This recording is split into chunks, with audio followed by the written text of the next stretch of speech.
Well, thank you very much for the invitation to come and speak to you today about AgMaps. I kind of think of it as my baby these days at work. I'm the project lead on it, and I've been the lead for going on probably, well, I'd say about 14 years now. A lot of people are still seeing it for the first time, so they think it's something new we've come out with, but no, we actually come out with it quite a few years ago now. And initially it was actually called the Rural Drainage Mapping System. And when we realized it had much more widespread interest, we thought, well, maybe this is an opportunity to expand it to leverage other areas. So that's why it got renamed to AgMaps, and that's the way it's been for several years now. I'm a senior GIS specialist at the Ministry of Agriculture, Food and Rural Affairs, and I work with two other colleagues. We're a pretty small GIS group for the ministry, as compared to other ministries, that's for sure. MNRF, for instance, we have hundreds of GIS staff, but for our ministry, there's just the three of us, and we look after managing AgMaps and the data behind it, and establishing linkages with other groups who have data and want to share data. That's our doing. So. And like we said, if you've got a question or want me to clarify something, please stick your hand up. If the people online, please just put it in the chat, and we'll get to your questions. Essentially, the AgMaps, we try to kind of market it as a portal for information. Once you go onto AgMaps, you see the data that's on there. You'll see that not all data is Ministry of Agriculture, Food and Rural Affairs data. We'll refer to that as OMAFRA from now on, so I don't have to spell out the whole thing. You'll see there's data from other ministries, other agencies, federal departments. We try to pull in data from here, there, and everywhere. So we very much just kind of see it as a portal. That's kind of where you can start. We built AgMaps to support some ministry programs. I'm sure you've all heard of nutrient management. You've heard of the drainage program for municipal drains, Tile Drainage Act. You've heard of Dead Stock Act. You've got the Environmental Farm Planning Program. All these programs that the ministry has had for several years, all somehow tied into needing mapping and mapping components involved with them. So this is where we wanted to come build AgMaps to support those mapping interests, because we know that not everyone's going to have the ability to make maps on their home computers. Years ago, when Google was still in its infancy, I mean, people could start using Google, but it was still tough to use Google. It very much relied on people to do hand-drawn sketches, on a piece of paper, and then when it came to those maps being submitted into the ministry and then us having to process them, it was sometimes a bit of a challenge to figure out where people were and what they were trying to communicate. So we figured let's build something that we can get out there on the web, make it public facing, so that it's a common tool for everyone to use, and it's got lots of good base data, because there's been base data out available for years. The Ministry of Natural Resources and Forestry has been building topography maps going back to mid to late 60s. And they're kind of the forerunners when it comes to GIS in the Ontario government, because they needed a lot of mapping to support forest fire mapping and forestry programs. Sorry. So they were kind of the leaders, and so we leverage that information, and they're a sister ministry to us. So I mean, we're in the same cluster of ministries, so we really rely on them to kind of help us out, and we work closely with them, and I'll talk a little bit more about that.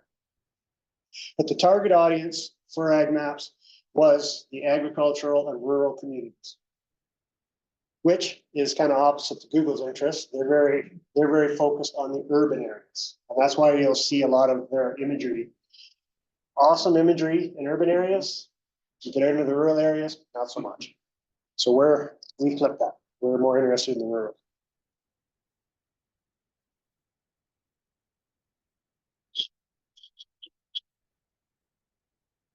Use the premise ID information. Yes. Yep. Yeah, I can show you where we have it in AgMaps.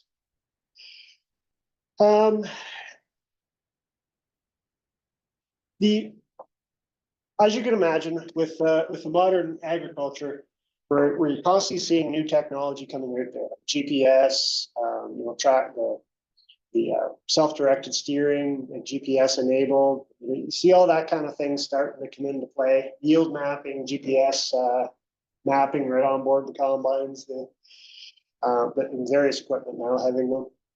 So you can see where a lot more of agriculture is starting to adopt this technology and the data that's in behind there. So what we're trying to do is create a closer link between the data that's getting used on farm with the data that's available online, and doing that through tools like AgMaps. I mentioned earlier about some of the administrative initiatives that kind of push AgMaps for us. That's largely the Child Drainage Act is a big one for us. Nutrient management, emergency management, and then soil mapping. That's another big one that's under our umbrella. And you'll see, I'll show you in a little bit where we've got lots of soil information on there, and we've got soil pedologists back in the office that are working hard to upgrade those soil maps. They're developing a process so that they can upgrade the maps. The days of being able to hire 30 pedologists to go around the province and do soil sampling and make new maps, long gone. So they have to utilize the newer technology, new data, and new techniques for updating the soil maps. When it comes to new releases on AgMaps, to date, we usually targeted just before the plow match, the IPM. We try to have a new release that we'd be able to show it at the plow match. And a second one, kind of a lighter version, we usually plan for just before the Land Improvement Contractor Conference in January. And largely because they were the initial drivers for AgMaps. So when it comes to anything new in AgMaps, when it comes to drainage, we try to time it for that one. I'm hoping to kind of change things up a little bit and start releasing lighter versions more frequently, on maybe a monthly basis or a quarterly basis, just so that we can, because sometimes we get a bit of a backlog of updates, and so it'd be nice to get them out there a little quicker, and then it's less work on the front end of trying to update material such as help files and things like that.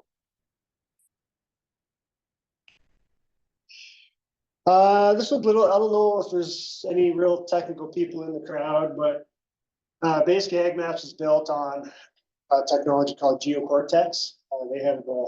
It's an Adobe front end, and GeoCortex Essentials is basically the back end that controls the website. Land Information Ontario, they're the central government agency who's tasked with kind of coordinating the GIS activities across the Ontario Public Service. And they sit within the Ministry of Natural Resources and Forestry. As I mentioned earlier, MNRF is kind of the GIS lead in the OPS. So they administer LEO. And they're the ones that do a lot of the hosting of the back-end data. Like this AgMaps actually sits on their servers. And if you use MNR Fish Online, for instance, or Source Water Protection Atlas, or a few other ministry mapping sites, you'll notice they all look kind of similar. And that's because the back end is the same.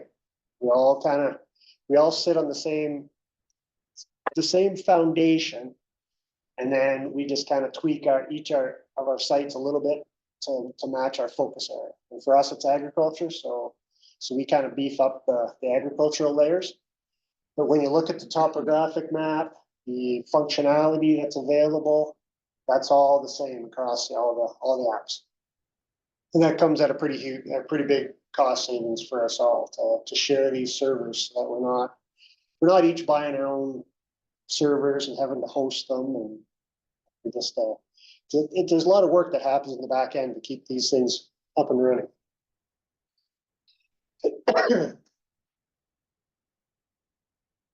And as well, one thing that we allow on our site, we opened up the functionality so that you can actually upload your own data as well. And I'll speak a little more to that, but when I say upload, it's just uploading data to your browser, like to your Internet Explorer session. You're not actually uploading it to our servers, but so you're not, like, don't be concerned that you're giving us your data or something, because you're not. It's just going to up to the browser. Once you close your browser, gone. So here's a little snapshot of AgMaps. I realize it's going to be kind of difficult to see near the back, but just maybe so I'm aware, how many of you have used AgMaps or are aware of AgMaps outside of this course? It's fresh to you. Okay. So basically this is kind of the page you'll see when you first get in. When you first search for AgMaps and you click on it, there'll be maybe actually I can give you a little demo of that now.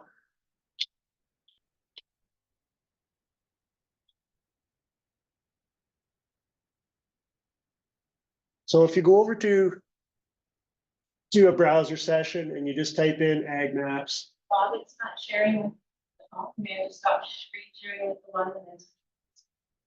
Okay, all right. So I'll maybe save this for a little later then.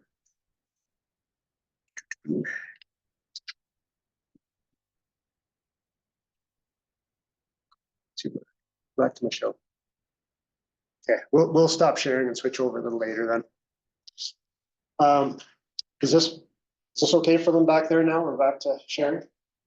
Okay. All right, so this is basically the first page you'll see. When you first log in, there'll be a disclaimer that pops up that you have to agree to. You scroll to the bottom and agree to, and that's basically just like a legal, some legal jargon, so that when people use the site, especially if you're looking at parcel data on top of imagery, a lot of people will notice that things are a little bit shifted, a little bit off. Basically, what that legal jargon says is that you got to kind of take the imagery and the data for what it is. You can't start up a lawsuit with somebody over the placement of the parcel fabric, because it's only so good. So that's kind of what that disclaimer is for. Usually the first thing that I do for people when they open up the site, and especially when I'm at the shows and whatnot, first thing we want to do is search for a location. And oftentimes they want to search for their farm or a rented property they have, a leased property, whatever.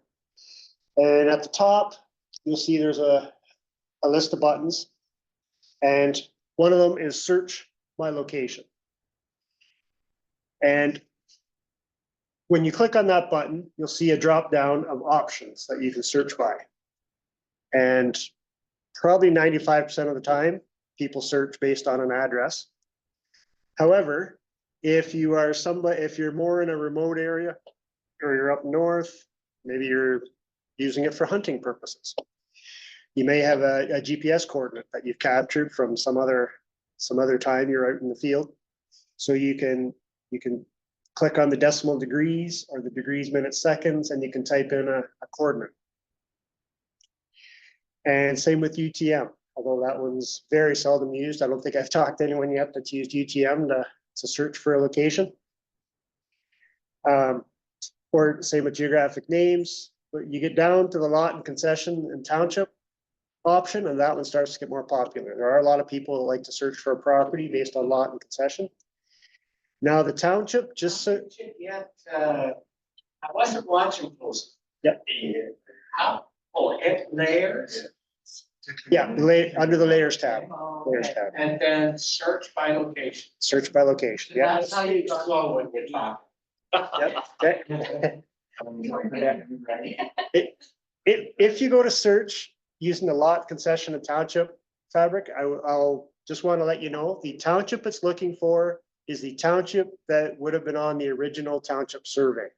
So the old township, not today's, what people think of today as a township name, but what the township was called at the time of the survey.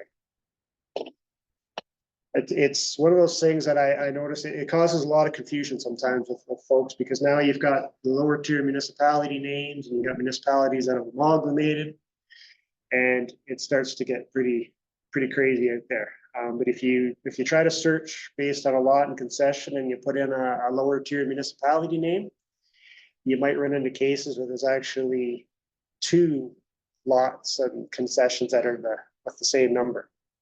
So just something I wanted to mention to folks if you decide to search that way.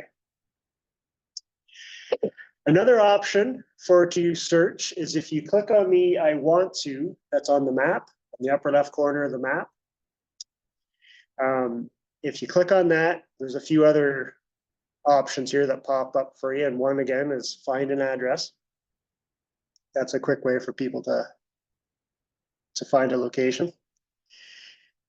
Or the other option is just do it like you would with Google, and you just use your scrolly wheel on the mouse and you kind of pan around the map and zoom in with your scrolly mouse. You'll eventually find where you're looking for.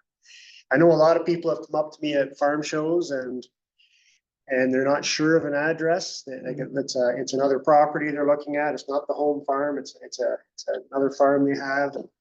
Not 100% sure of the address, so they'll just get me to zoom in with the topographic layer on there showing roads, and they'll say, well, you just got to go a little further down this road, then you follow this road, and we eventually find it that way. So there's lots of different ways to find your property.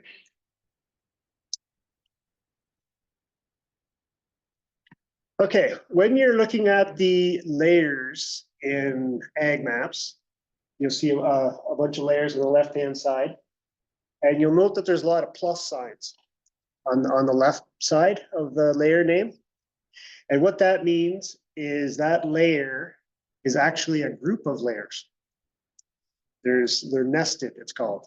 So if you click on the plus sign, it should drop down a list of layers. And then if you still see plus signs, that means there's more nested layers. So you could have nested layers under nested layers, just because there's just so many layers. We had to find a way to make it cleaner, or else like nobody wants to go in and have to scroll through a list of 50 layers in order to find which one they want. So we've tried to group them as logically as we could. Maybe they don't make sense to some people, I'm not sure, but yeah, if you ever have suggestions on how we could change our logic to make it more sense for you, please let me know. So for instance, in this case, you go to environment-based data is one I often use as an example. And under environment-based data, you'll see we've got constructed drains, agricultural tile drainage, and controlled drainage. And the constructed drains and ag tile drainage, those are 2 of the layers that our ministry is responsible for maintaining on behalf of the province. Constructed drains often being referred to as municipal drains, and that's under the Drainage Act. So any drainage superintendents, I'm not sure if there's any out there today, but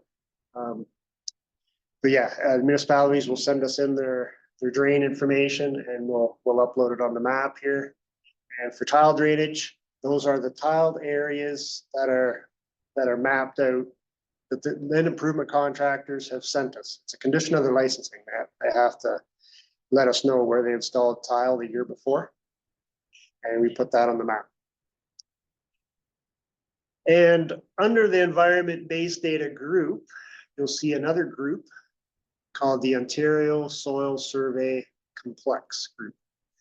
And that's essentially our soil layer. And we've broke it up into 7 different layers, sorry, based on attributes that are in that soil layer, just to make it easier for you to visualize on the map. And so I know there's various interests out there. Different programs require different kind of soil information. If you're familiar with the Canada Land Inventory attribute, that's actually on here named as soil capability for agriculture. That's kind of the official name.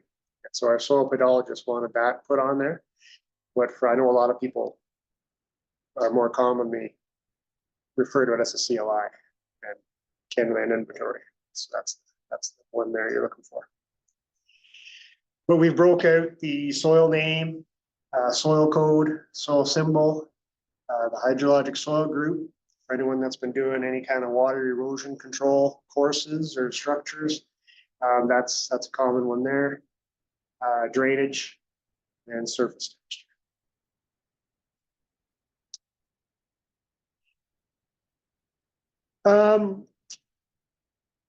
This is just kind of a zoom in on our constructed drain layer. And as you can see, if you were to go to the up in the top, under the layers, you'll see a point. It's a little eye on it. If you click on that and then click on a drain, you'll get attribute information. And the other thing, I should just go back here, show you better on the previous one. You see those little arrows that are to the right of the constructed drain layer? The arrow points to the right. If you click on that, you'll get these options here that pop up. And to be honest with you, I don't really use them much other than the bottom one, which is called metadata link. And what that does is if you've got an interest in knowing more about, the background of the constructed drain layer, and you've got questions or you're looking to contact somebody because the data is incorrect, you want some changes made, or say you've got your own mapping system and you want to download the data, you just got questions. You need to contact somebody. You click on that link and it will take you to a web page that's got all that information on it for you, and just around the other information about the constructed layer, who the custodian is, who to contact if you've got questions, and so on and so forth. And you can even download the data yourself. I'll probably say it again just as a reminder, but all the data that's on AgMaps, except for the parcel layer and the imagery, is open for downloading. If you have your own systems, or if you've got students that are doing kids that are doing projects at school, and like I know a lot of, especially secondary programs, are starting to get into, in the geography programs, are getting into some GIS mapping, and so the kids are often looking for data. So if you're getting familiar with AgMaps and there's layers on there and the kids are interested in them, tell them to go there and click on that metadata link. It will send them to a web page where they can download some data. Here's an example of the web page that would pop up for constructed drains. And as you can see, it gives you a little bit of a summary. If you want all the details, you click on the view full details, and there's the download button. So if you click on that, it'll give you options to download the data in like common delimited format, a shape file, a geodatabase, a few different formats. Those of you that are following along, how's it going? Do you need to ask a question or anything? Will stay following? Because I know a lot of you are trying to do what Bob has on the screen. Are y'all good? I'm trying to get this. Oh, and just so you're aware, I am planning that once I get through the presentation, then I have kind of a tutorial for you to work through. And that's a very hands-on, and I can walk around and help you to get things as well. So I'll focus more on what you're saying and try to figure out. yeah, so for those of you that are actively right now, I apologize a little bit because I will be jumping a wee bit with my slides, so that they won't all be seamless from one to another. But yeah, Constructed drains. yes. Start by select areas. Then you go to environmental status. And you go Yeah. And how did you get to the download, to that page? Oh, to the right of the layer name, there's an arrow that points to the right. Yeah, click on that arrow. And then you'll see some options on the left-hand side, and the bottom one should be metadata link. Oh, that's how you got that? Yep, and you click on that, and then it should bring up a separate page. Oh, right, and then you can download. That's right, yeah. And you can actually, from this page as well, you can actually go over here and click on the lines and get more information about them through here. Like it's almost like a lightweight mapping tool here too. It's actually a pretty neat tool that they built for this. That's called the Ontario GeoHub for anybody that's wants to pass that along to the kids or whatever for the data. Primarily municipal drains. Primarily, yes. But we called it the constructed drains because we do actually capture, where possible, award drains, mutual agreement drains. Mutual agreement, I guess that's probably about most of the municipal drains. Some private drains we do put on here because every once in a while, when the drainage superintendents or our drainage coordinator, drainage inspector too, back in the office, is looking for a map to show that there's been some kind of issue has come up and they need to help address. It's helpful for them to know if they're dealing strictly with the municipal drain, or if there happens to be a private drain as well that might be putting some water into the situation, if it's a flood situation or whatever. So we try to map what we can. Although under the Drainage Act, all that we can kind of legally ask from superintendents and whoever else to put on the map is the municipal drains. The rest of the information has to come kind of on a voluntary basis.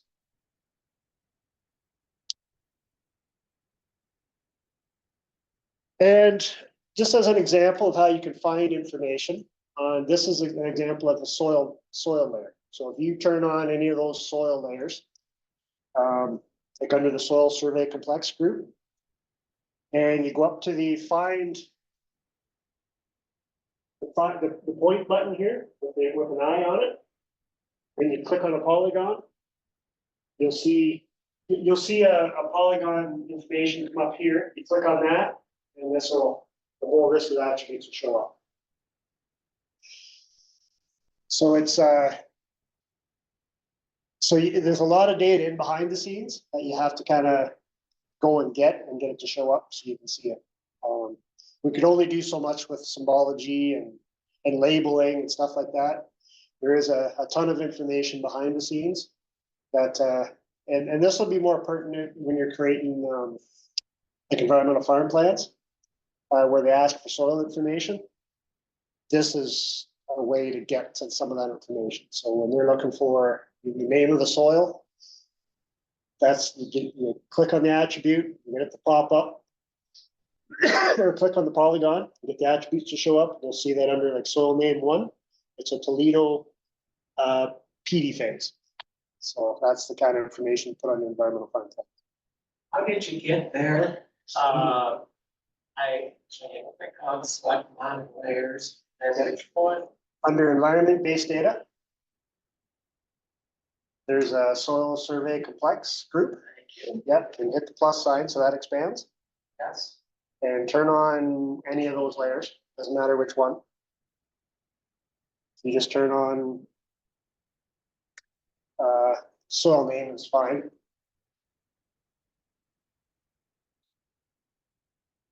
All right, and then just go up to the point, click on the point, and then click on the polygon.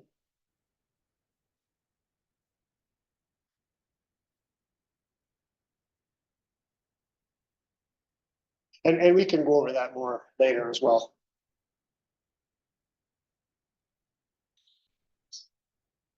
Actually, maybe while we're here, I was just going to maybe talk about some of those other buttons that are across the top. Under the layers tab, you'll see there's quite a flurry of buttons across the top. The first one being select map layers. So that's the one where you'd click on if you want to go back and see all the layers that we have available. And then the next one is the identify button, which is, it's called point, but I've asked them about changing that to identify, but because it's shared by all these other ministries, my vote gets voted out, but to me, it makes more sense if it would say identify as opposed to point, but anyway. So basically, any layer that you've got turned on, when you click on the identify and then click on the map, it will be returning attributes that are in behind the scenes for all the layers that you've got turned on. So if you've got soil turned on, drains turned on, parcel turned on, it'll return values for all those layers on the left-hand side, and then you'll just have to choose which one you want to drill down into more. You can play around with that if you want. The query tool, or the enable snapping, select snapping layers and identifiable layers. To be honest with you, I wouldn't worry too much about those. I don't even use those myself. Those are just tools that are what they call the common functional tools that are on all our mapping sites. I don't honestly use them, so I'd suggest you don't worry too much about it either. Essentially, the snapping one might be one you might play with a little bit, and that's more like if you're measuring a distance and say you want to measure the width of a lot, and you got the lot line showing on the map, and you want to measure that distance. If you enable this, click on the enable snapping, you can actually kind of snap right to that line, and then like that the edge of the lot and measure to the other one. But it's,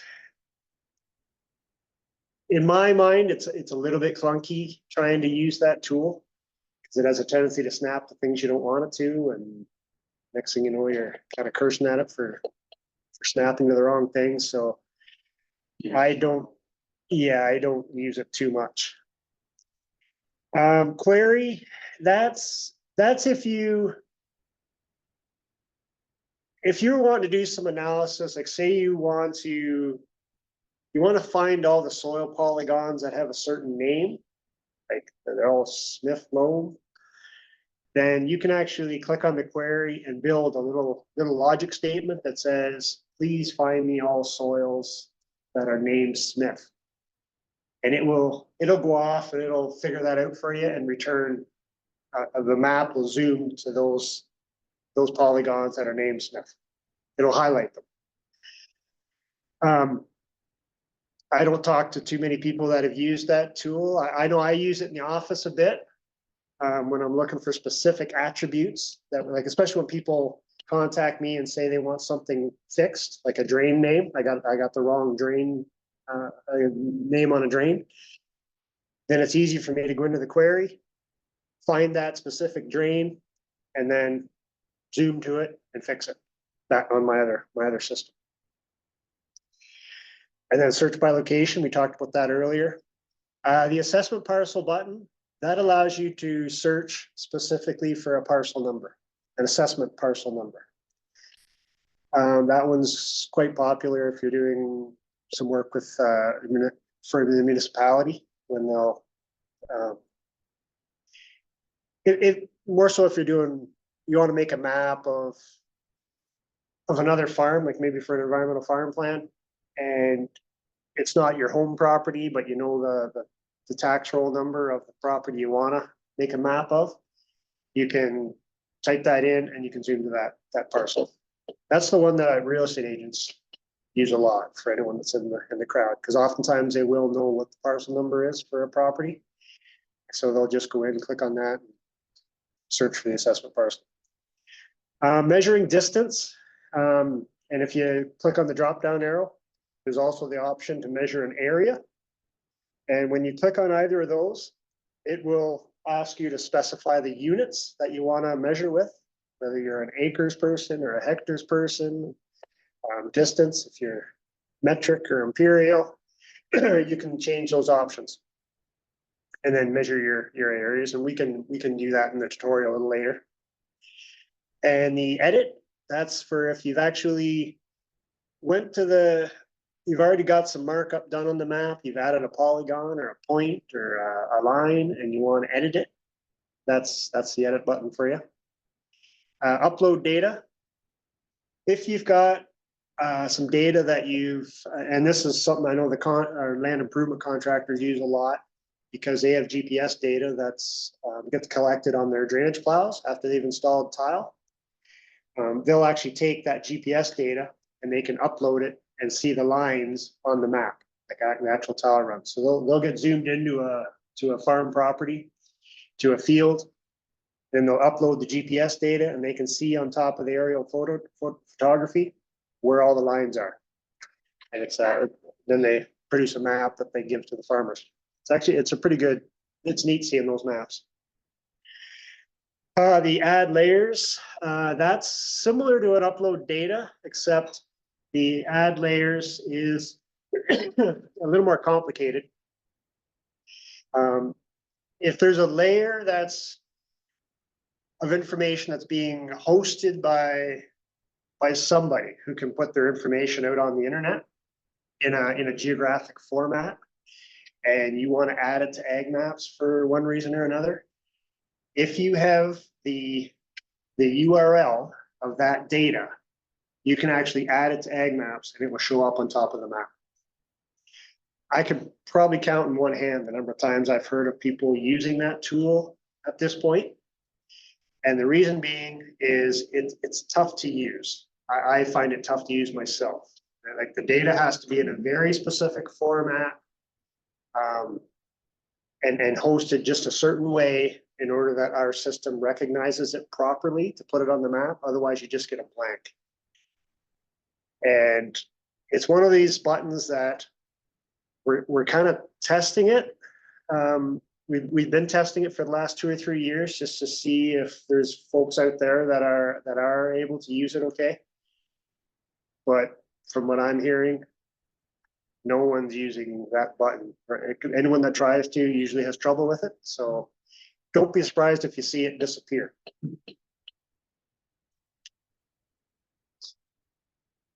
And as I mentioned earlier, historically, AgMaps did originate as the rural drainage mapping website because it was very targeted at drainage interests, but we've expanded it to other program areas across the ministry now as well. Basically, anyone that needs maps, we try to accommodate. Yeah, and this is just talking about the field tiles and then the constructed drains. Forget if I mentioned from the maintenance side of the municipal drains, it actually is impacted by the Federal Fisheries Act. They classify drains based on habitat and like the sampling they do to see what species are there, fish species, and then they will kind of determine based on a classification they assign to that drain when maintenance can occur.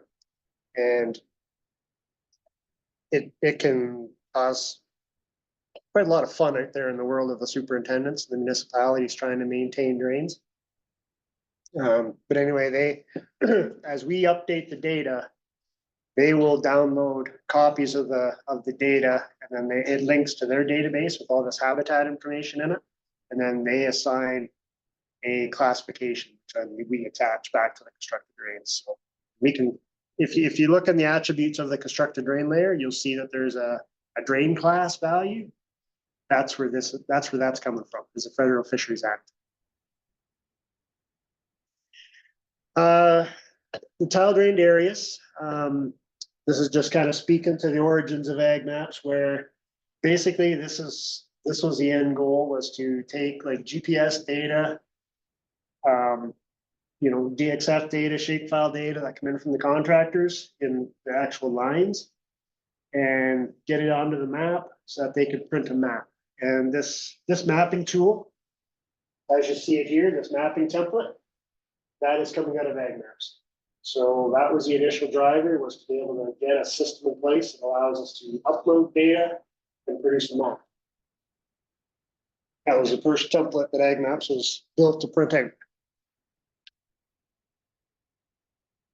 Constructed drains, here's just a little more of a zoomed in view of the constructed drains. And we're not only capturing the surface drains, but also the subsurface drains as well. So you'll see dashed lines on the map, and those dashed lines represent subsurface. And if you've, over the years, if you've seen a lot of maps that were produced by Ministry of Natural Resources and Forestry, or the conservation authorities, for instance, have produced a lot of maps. You'll see mapping, and then you'll look at this and see, wow, that seems to have got a lot more dense. Well, that's the reason, is because we're also capturing the subsurface drains, where they aren't. They're just kind of interested in the surface drains. That's where fisheries are and whatnot. So with the subsurface drain map, it's really quite amazing how dense the drainage infrastructure is out there. Especially when you get closer to the headwaters of streams as well. A lot more subsurface drainage. And what we capture is like municipal drains, obviously is the most. We also capture private, mutual agreement, award, roadside, where I shouldn't say the roadside, we're not capturing every single roadside drain, because that'd be crazy, because every roadside's got the drains, but these are roadside drains that basically are kind of captured under a drainage report as impacting the drainage system. So we try to capture those. So basically, if it comes off of a drainage report that municipalities would have, then we'll try and map it. And then unorganized territory, we look after the drainage there, because there isn't necessarily municipalities, and canals. Not that there's a lot of those in the province. And from the data sources, drainage superintendents are one of the biggest sources of information for us. Drainage engineers, conservation authorities, consultants, and any other stakeholders that have an interest in drainage. Soils data. This slide, this was more to demonstrate that in the last few years, there's been a lot of work to try and capture or digitize and get on AgMaps soil information for Northern Ontario. Because it's always been, there's been soil information for Southern Ontario. And for those that have moved north to farm in the northern areas, because there is some good farming land up in north as well. They've always been wondering, okay, where's the soil information for up north? And it's now, we've been starting to load more. Some of this mapping, we've had to work very closely with universities as well. Sometimes universities will have done mapping projects as well in conjunction with soils, and we'll capture that information and integrate it with AgMaps as well. And the three, for example, here are Gogama, Timmins, and Ville-Marie. High resolution imagery for Ontario. Basically, we got the province divided up into 5 sections, and every year they fly a new section. So they try to refresh the imagery every 5 years.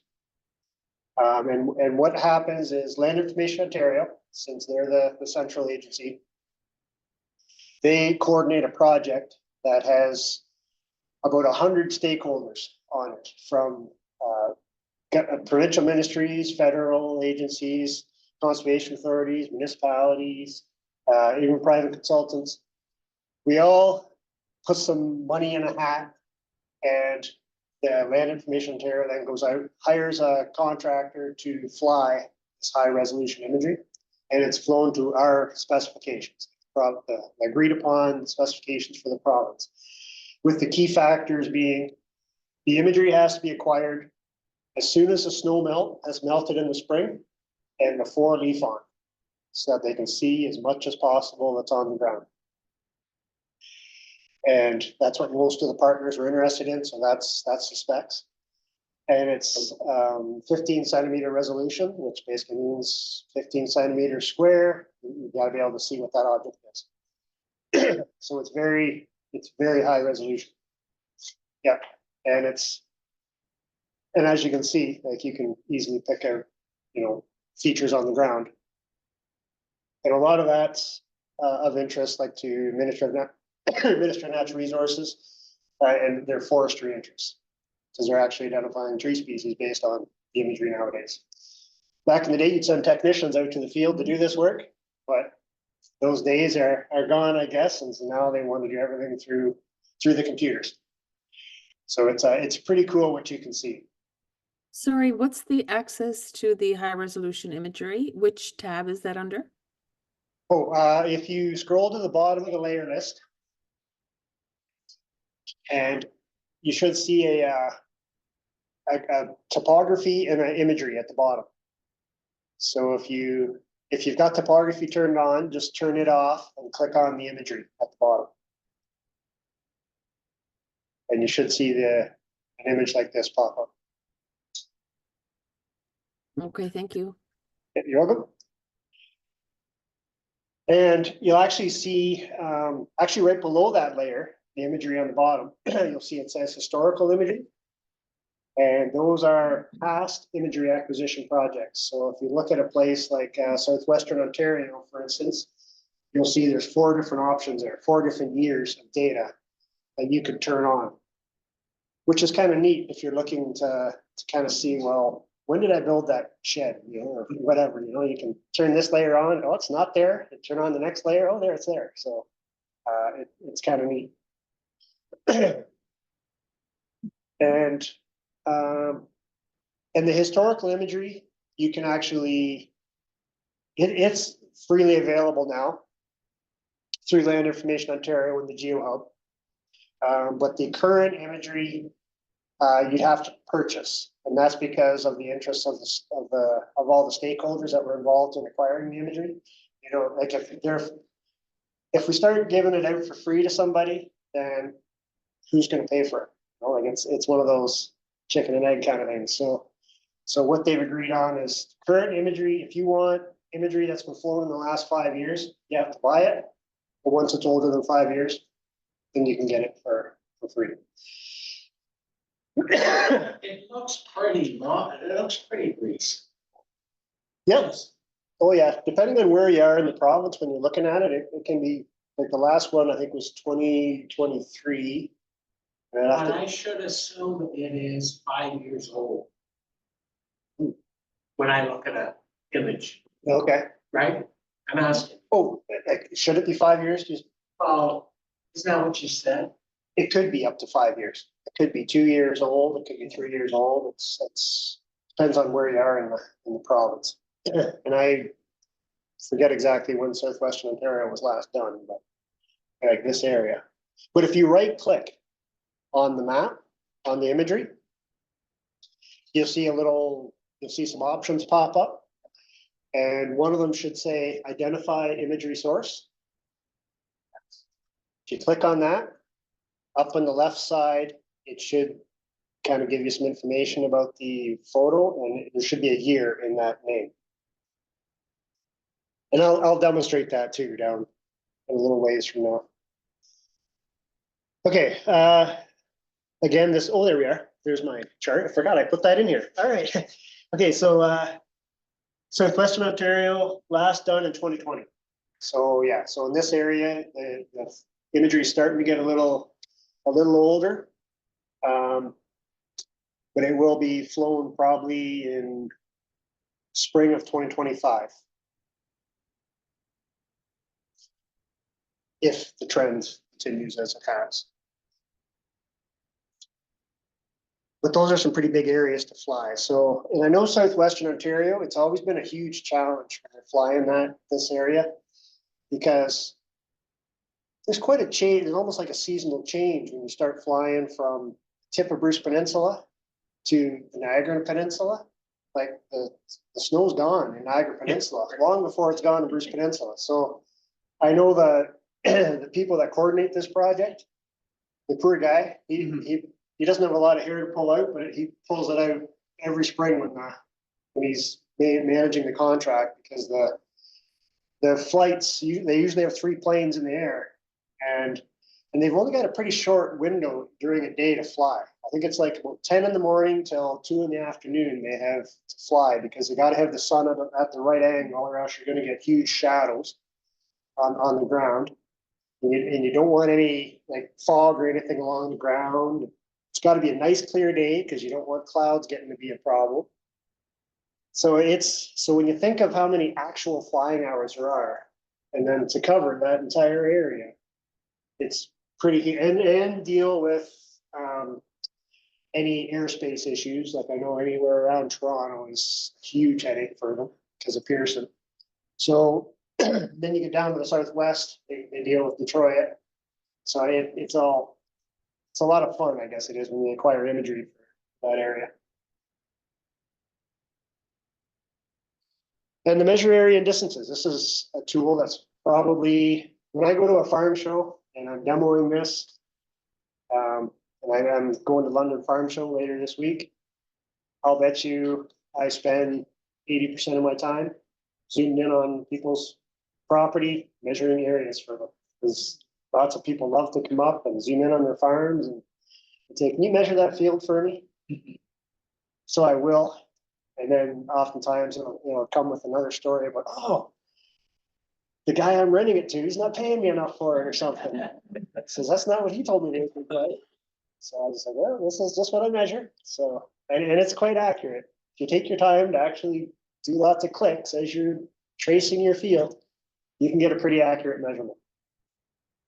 And so it's fun to hear, especially when there's arguments. I think if a father and a son standing there, they'll come up and say, "I've been trying to tell my dad this field is this acreage, and we want you to settle an argument first." So I'll measure it out, and then you'll hear them kind of bickering back and forth. It's kind of fun. The upload data, as I spoke to earlier, this is just if you've got the data, a shapefile or something on your machine, like these GPS runs, like the contractors would have, you can upload it and see it on their photography. Again, it would require you to have some kind of a GIS software on your computer, or a file format that can be read by one of these formats as listed there. So a KML file, well, that's something Google produces. So if you do have a file you produced in Google, you can upload it here as well. And just to repeat, it's a temporary upload. As soon as you close your browser, it's gone. So if you upload it and you go into the markup and printing tab and you add some more information to it, and then you close down your computer,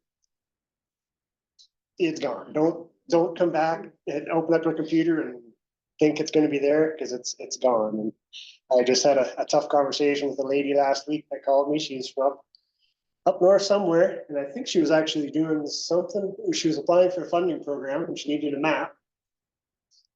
So I walked her through how to make the map and add points and add some lines, add some polygons, and she was well on her way. And then next thing you know, she called me up and she was going to come back and work on it the next day some more. It was gone. She wondered how to get it back. Oh no. So sorry, in that it's gone. situation, do you save it? No. No saving. No, you You can, don't turn the machine off, no, not till you're done. It's, you kind of gotta, save it, and then go ahead and print it out. yeah, you have to export the map to a PDF file. And I'll show you how to do that a little later. So can you save that PDF? Oh yeah, you can save the PDF. So that would go to your. Yeah. That's right. Yeah, but if you had planned to come back and actually add more points to the map or more polygons or something like that, Oh, right, because the PDF.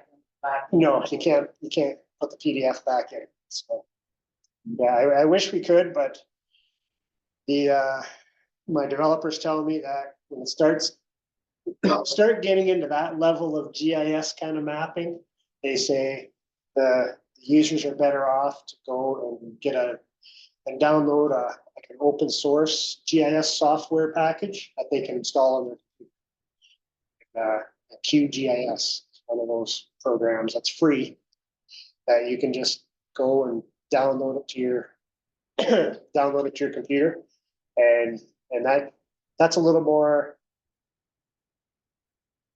That's getting you to the next level of mapping. Like you need to really kind of know what you're doing when you get into that kind of using the software itself.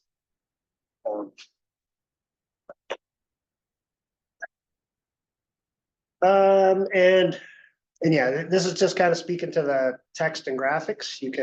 And we can do that during the tutorial and later, but you can add lots of text and polygons and points, lines to the maps, and then print them off as PDFs. So question back here from Andrew. Yep. So the workflow would be to download data from AgMaps and then work in a GIS package on your computer? Yep, if you've got the GIS software on your computer, that would be great.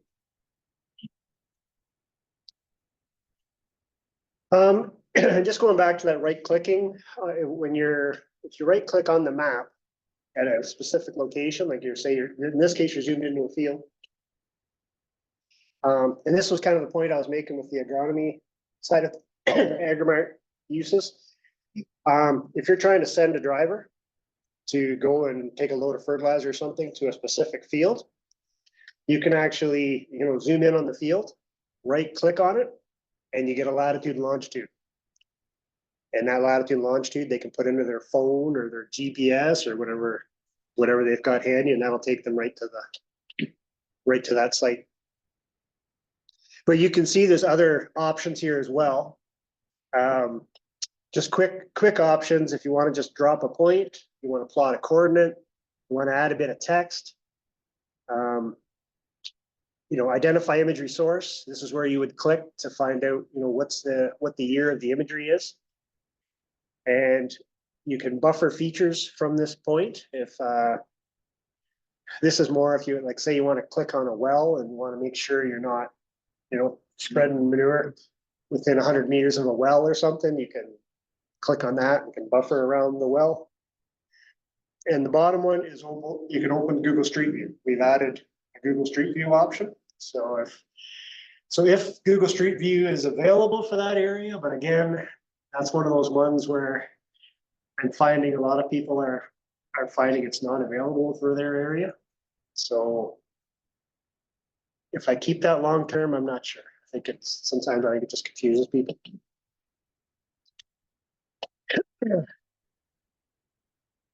And this is going back to the lot and concession layer and identifying on it to determine what that lot and concession is. And again, the township that gets reported is the geographic township name. So in this case, it'd be like Elma Township. But I believe now the municipality name is Perth East, maybe now, if for a lot of people would know it as. So. What did you get? If you just go back to the select map layers and under the environment based, under administrative, like the administrative group, there should be a lot layer. And if you turn that on and then do an identify on a lot, you'll get that information on the left-hand side.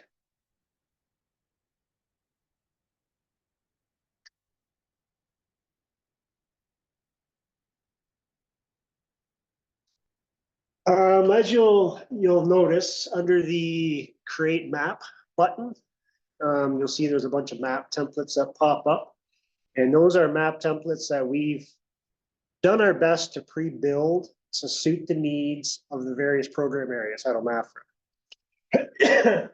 And actually more than just OMAFRA, we've got one on there, environmental field sketch, I think it's called, and that's to try and satisfy the interests of OSCIA and the Environmental Farm Plan. But we know that there's a lot more work that needs to be done on that one. So there's templates, and then there's always the option, which is the first one on the list, which is a general use map. Um, and there's an example of the various areas. Various maps. And the top would be general use map. So that's the one that probably most people use if they're just wanting a quick map for to make into a PDF so they can email it to somebody. And the others are a little more specific. We got quite a list on there at the moment. You know, some of them could probably get taken off, but I hate deleting stuff because as soon as I delete stuff, somebody wants it. What happened to the? Exactly. Oh, sorry, with this one? This one's under, if you click on the markup and printing tab and then click on create map. Where's the markup of the? Oh, right at the top, right across you see the top. And then you. Yep. Oh, last.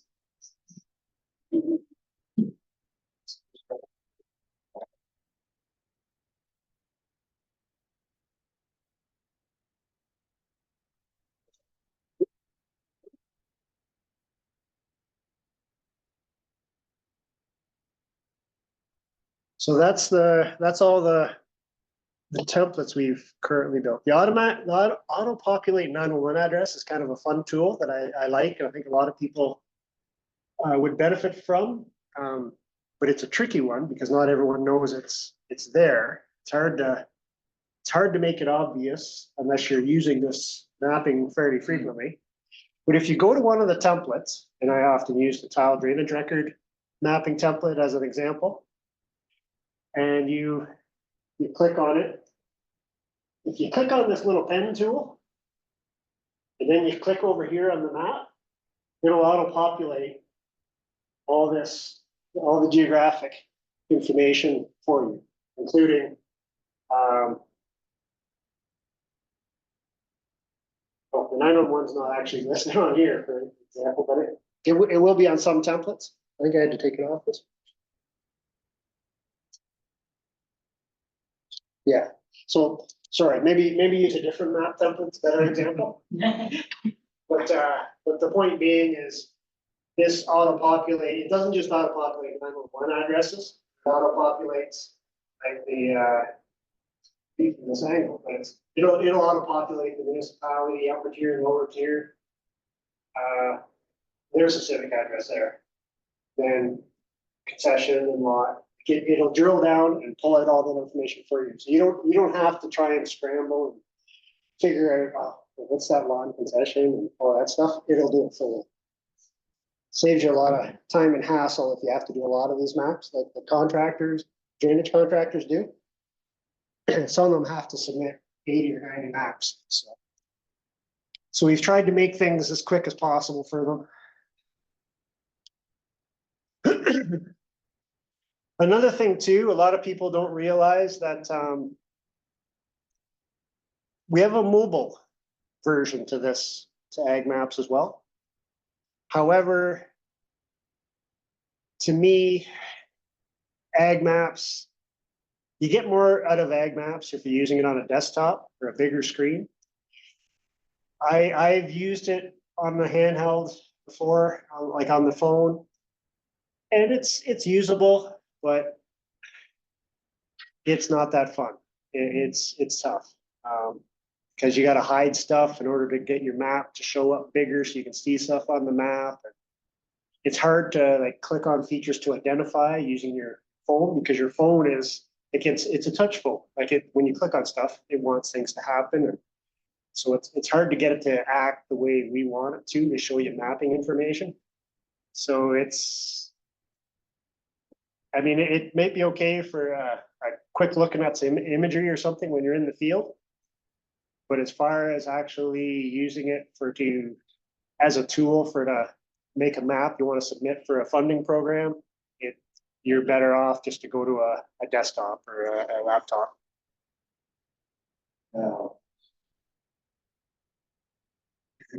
It would be fine enough that I could use that final boundary. Oh yeah. You could see. Yeah, you could turn the layer on, and if you're out in the field, you can kind of look at it. Yeah, that would be okay.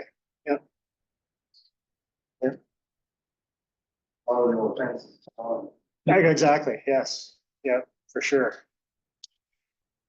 Next steps is making AgMaps smarter. So basically what we're trying to do is we're trying to add tools and functionality to AgMaps that people want to use AgMaps for, and try and get AgMaps to do a little more of that work for people. It's a bit of it's a catch-22, and sometimes we've tried to add functionality that ended up making it more complicated. So we really try to figure out exactly what somebody needs or what would help somebody, and then just maybe add little bits here and there. In this example I'm showing is just prior to COVID there, one of the fellows in our branch, he was an environmental specialist. He had a lot of interest in planting trees, on-farm tree planting. And so he worked a lot with conservation authorities and any agency basically that was involved with tree planting. And he was really trying to work with those agencies in conjunction with OMAFRA's like environmental farm plan and other programs that might provide some funding for on-farm tree planting. He was trying to establish that linkage. And so he came to me and asked if there was a way we could create a mapping template that could be used on AgMaps that would allow a landowner to answer some of those preliminary questions. Like on a kind of in the left-hand side there, there's some questions such as what's the primary purpose of a planting? Is there a secondary purpose? A bit of a description, where, are you wanting to do a block planting, or you want to plant a few rows of trees? Where do you want to plant them?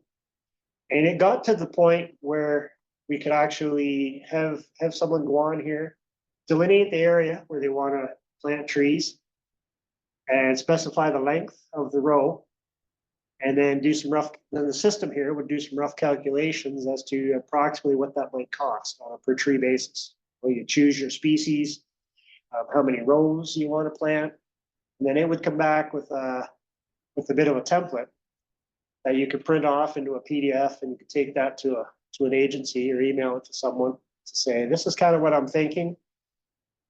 And then there's your starting point. And a forester would then look at that and say, well, I don't advise you plant that species there, because if you look at the soil information, it's got fairly sandy soils, so maybe you want to go with this other species, that kind of thing. So that's how we were trying to make AgMaps help out, and just do a little bit of that background thinking and just save a bit of time and effort for landowners. One of the most recent tools we just added, and this was definitely for the benefit of the drainage contractors, was a 50 centimeter interval contour layer, which is really, really dense. To date, all that's really been available on public facing, or not public facing, but on maps period, was a 5 meter contour interval line that you could draw on a map that MNRF produced. And that was as good as it got until a few years ago, when the province started acquiring LiDAR data, which is basically radar data captured from a plane. That is very high resolution data, and you're talking plus or minus 10 to 15 centimeters on the elevation. And they've started acquiring that across the entire province.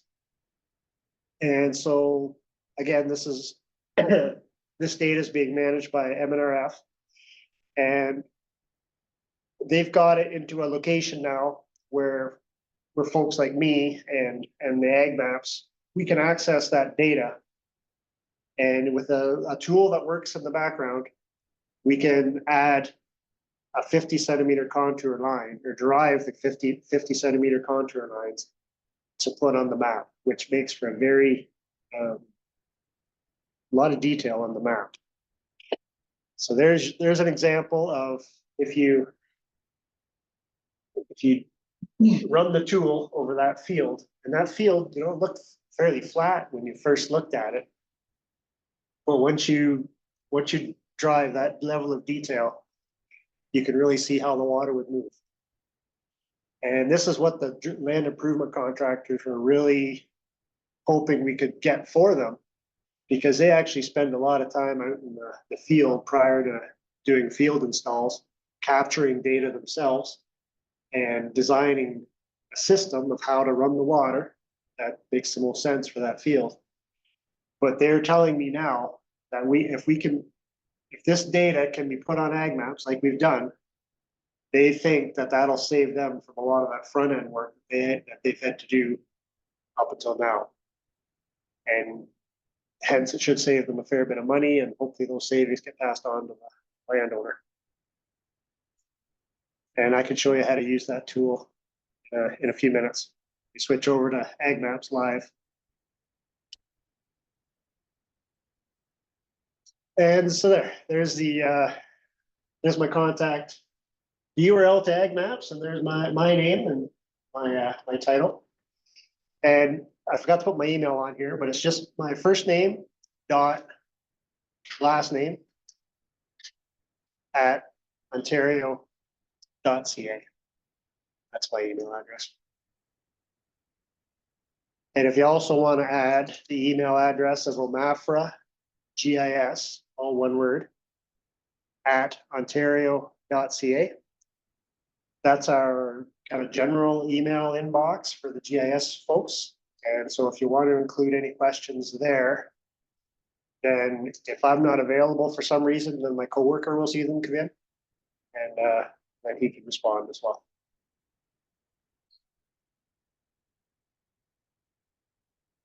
Okay, so we just want to take a break for 5 minutes here, and then we'll come back and start working with AgMaps Live. Put your information back up. Oh. Thank you.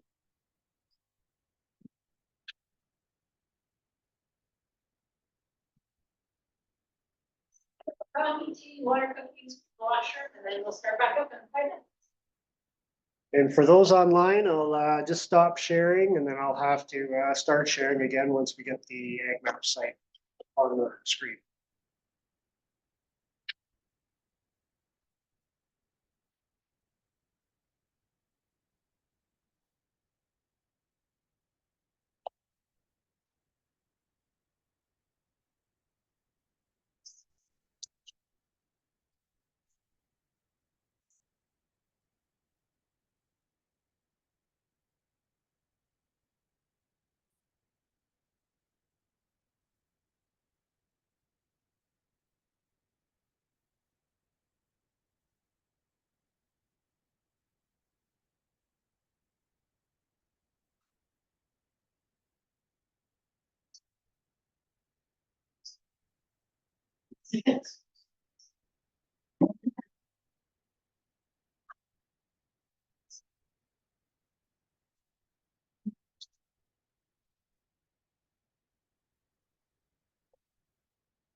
So, farms, all of this rocks and field.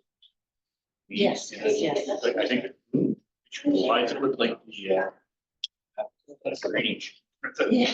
Just slides. Okay.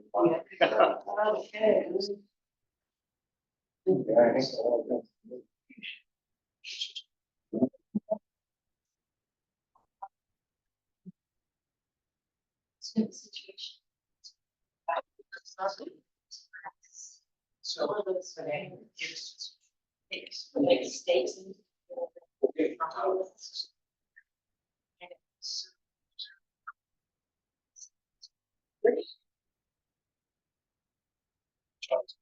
Finding workers and doing spaces. Great spot. And then the other one. And it's 25 feet actually. Okay. Meant. So. probably next year, which is.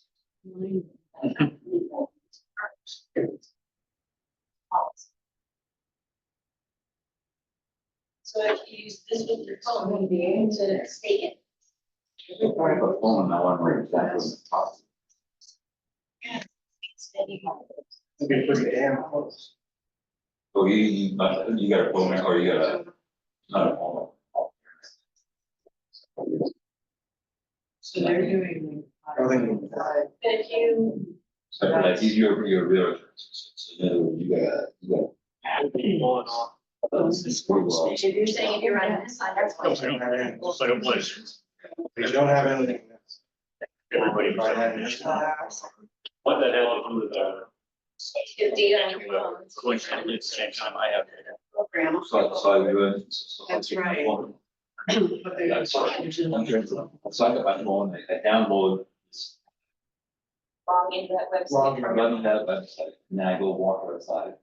And then it's tell me exactly. How old was it? Right, this is like that. States. Survey states are there in the. Yes, yes. That would help. Which is much. Yeah. Yeah, good, no, but I'm Still just, have- it's like a map, I got a survey. Yeah. But the thing is, I follow it.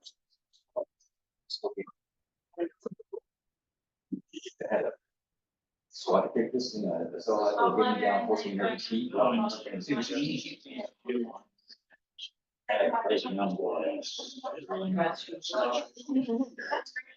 So we come around in that There's to be area. things like this, you can get it, and you can decide But two there's frames, one frame, okay, and keep. And if you use this map, this thing to help me. Yes. I'm like, oh, So it's. It helps me. Remember what's in there. I want to say.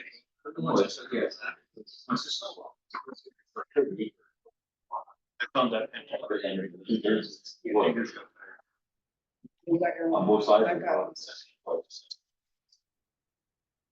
Yeah.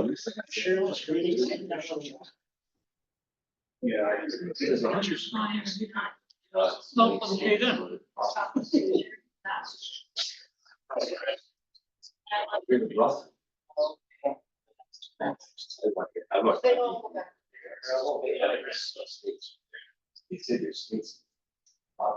No. Survey, costs a lot of money. No, it's a sure.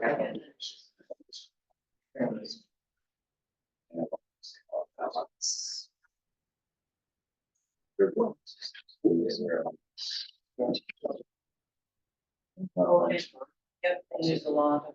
It doesn't look like it's being shared. Well, when you clicked on that, it said new share, which made it sound like it was still thinking it was sharing the old one. Oh, that's. Okay, so that's. That's what So if I'm. you go back hoping to the Zoom thing. So, click- yeah, just give it, and if you click on that, let's show that floating thing again. Okay, so click on there, it'll show you what people are seeing. It's not there. But we don't really know this thing. You know.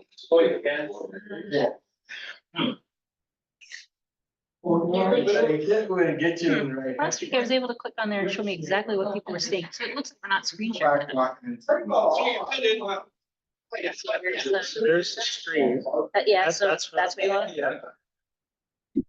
And I do have my survey there. Yeah. So now, okay, so that's what they're seeing. That was what was popping down for me last week. Because if you click on that, it'll show you exactly what people are seeing. Which is a great feature. Oh, you are screen share, okay. You are screen Yeah. share. Okay. So will I be able to flip between the PowerPoint and this page?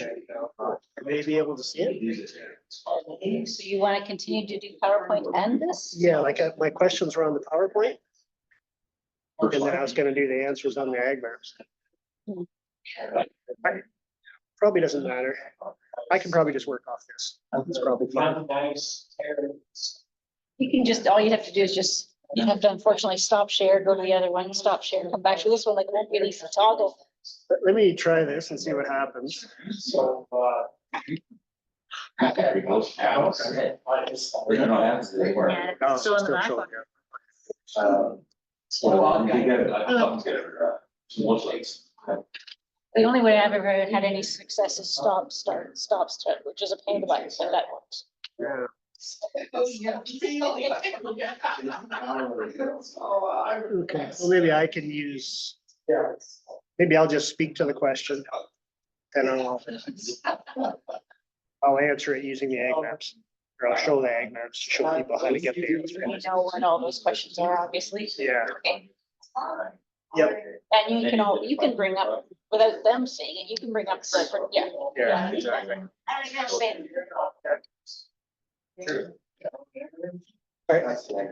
So, That's the same thing I'm trying to do. It's the same thing for the- You do it. just want to start doing a little test driving and Sure. playing around here? Okay. Okay. One quick interjection. Yep. I did notice when you push on the wells, all the little wells pop up. Oh, yeah. Does that come from the Ontario wells mapping system? The petroleum wells come from the Ministry of Natural Resources because they administer the wells data for the petroleum wells for the province. And the water wells comes from Ministry of Environment and Conservation and Parks. Because they administer that's where I was getting earlier when I said that data comes from various agencies. Both those layers come from people other than us, so, yeah.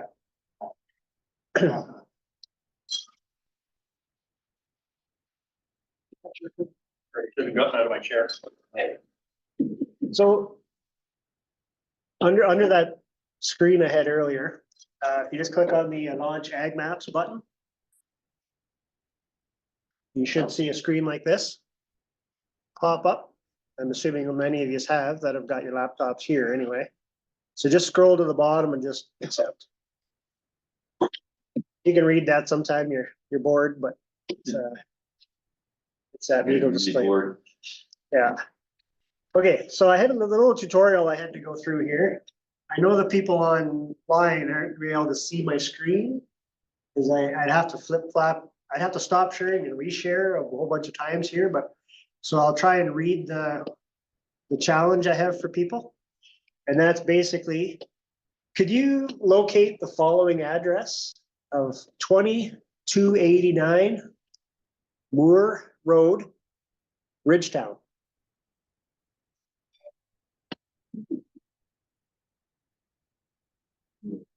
Yeah.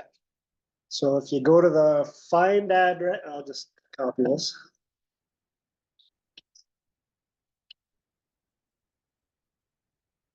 Here, Repeat the address, please. 2289 Moore Road, Ridgetown. So if you have the address and you bring it over here to AgMaps and you go find an address and just type it into that box there or paste it if you copied it and go search. You should zoom in on a lot 13 and be labeled in the center of the lot. Yeah, sorry, it's hard to see from back there. Hard to see back in.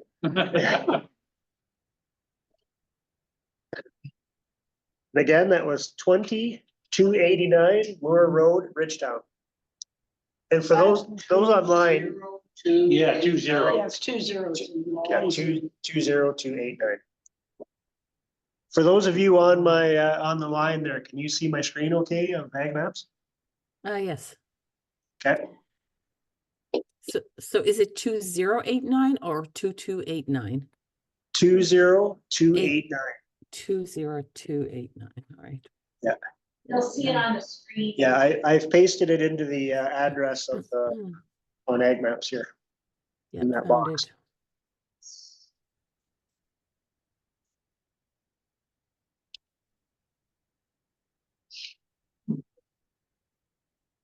Everybody find it okay? Yep. Okay, so now can you turn on the parcel layer, please?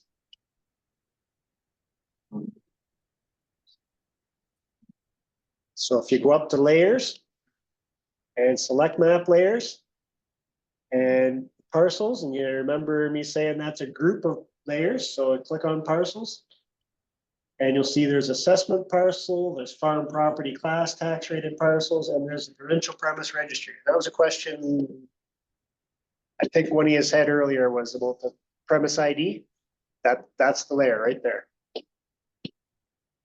So if you turn on that checkbox, and you'll see all these various shaped parcel polygons. And that layer is coming direct from the Municipal Property Assessment Corporation. So those are what you pay your taxes on. And just out of curiosity, if you drop down the next group there of farm property class tax rated parcels. Well, can you just Oh, yep. come back and help Heather? One too many clicks.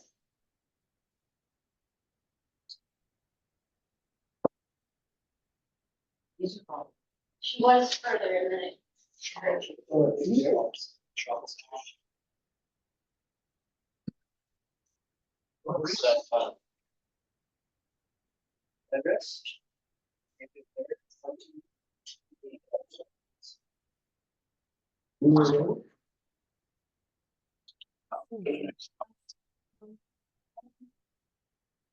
Oh, I turned it off.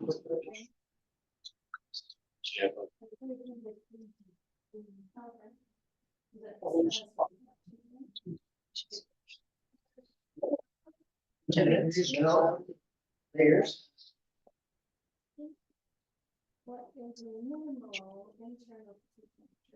So why is that?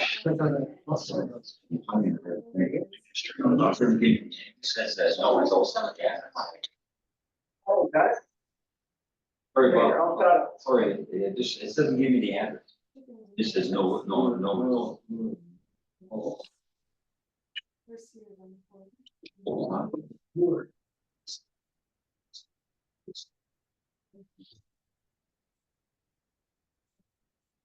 One way she's done with people, so.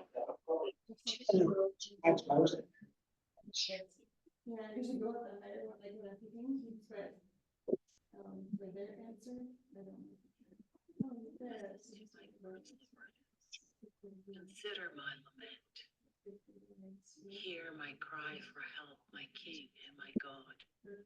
For to you I pray. In the morning, Lord, you hear my voice. In the morning, I lay my request before you and wait expectantly. If you were not good, who is pleased with wickedness? That is up and now to us. Thank you. Thanks, Bob. Yeah, for sure. Cannot stand in your presence. Okay, so the assessment parcel layer is now turned on. And if you want to zoom in to a scale of 45:14. So if you look at the bottom, see there's a scale bar and the down arrow beside it. So just click on the down arrow and choose the 1 to 45:14.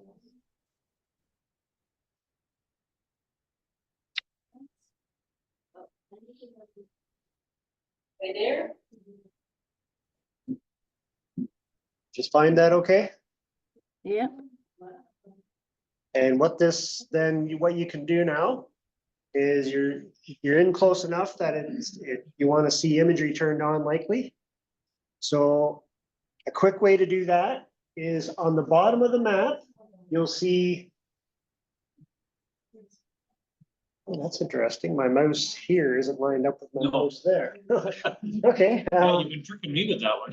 I didn't even know that was happening. Okay, that's interesting. Okay, the little box beside the third one from the left.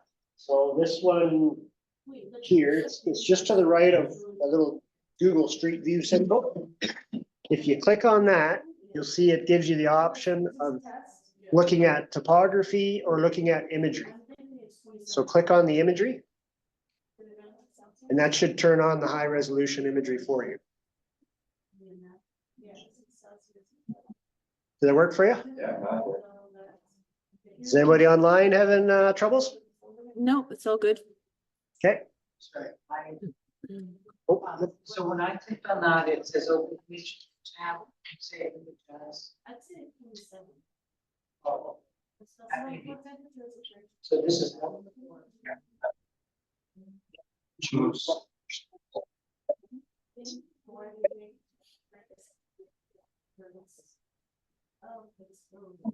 Okay, so that's a quick way to zoom in on a piece of property, see some parcel lines.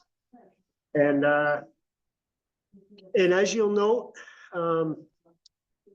this doesn't have these parcel lines look pretty good, but I'm sure if you're playing around on the site and you're zooming into different areas, you'll probably see some pretty good examples of where the parcel lines are definitely not matching up where you think they should be.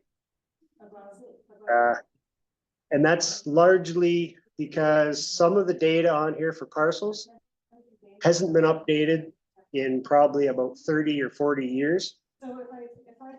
And MPAC is in the process of updating their data. And if you notice an issue, please take a screen grab. And what I mean by that is like use a snip tool or Control-Alt print screen, that kind of thing, and send me a photograph. And what I can do is I can send that on to Land Information Ontario, who they're the ones we deal with, and they deal with MPAC. And MPAC will actually go into those areas and they will, and quite often they'll fix up the lines if they're, way out of whack. I can just tell people. Could be in some cases.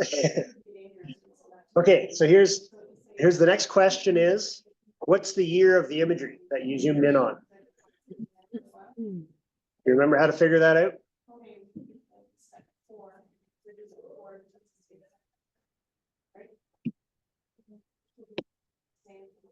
So if you right click on the image, and there'll be a little, and the key is right clicking. So right click on the image and you'll see a few little options pop up. Click on the identify imagery source. And you'll see in this case, there's two options. There's a orthophotography project and there's a satellite there. What you're interested in is the aerial, which is 2020. The satellite is what you would view if you zoomed way out on this image here. Kept backing out. There's a point where the air photo will change to a satellite image, which isn't a near as good resolution.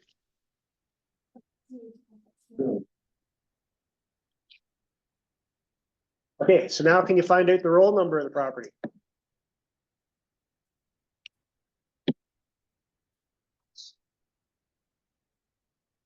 So you just go up to that identify button, which is conveniently labeled point. And then click on the parcel where your little flag is there, and you'll see a number show up on the left. That's the parcel number. And just so you're aware, if you click there, it can give you more details. And in this case, all we have showing for this parcel is just that roll number. What other information? Well, Okay, see you later. See you. Won't be here till Thursday. Oh, sorry. My class. Sorry. We'll see you Thursday too. Yeah.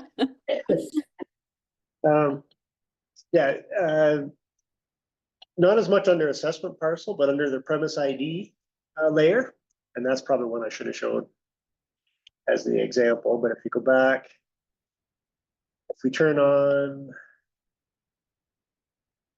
the provincial premise ID, and these parcels aren't under a premise ID, but the ones above are. So if you just click on identify on one of them and click on provincial premise registry, and yep, well, exactly. That's exactly the point I was going to say was it'll tell you the premise ID number And if you click on it, it tells you whether or not that premise is active or it's not active. In conjunction with, Yeah.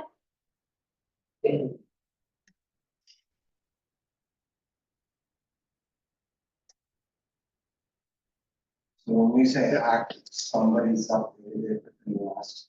that's correct. Yep. It's active as in the data that OMAFRA has that I'm consuming on the site here.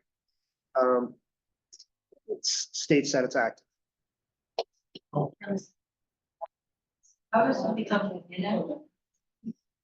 Just over time. I think, I forget what the time range is, but you have to renew every so often. So if you haven't renewed, then it'll default to being inactive. So it's on.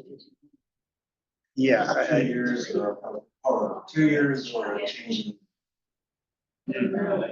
yeah, I believe AgMaps administers that layer. They don't ask. Oh, it's up to you. Oh, really? They don't ask.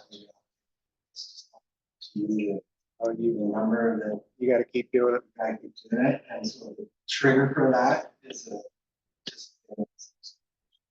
Right. Game, Okay. Rob. Yep. Well, then I told, talking about us out there.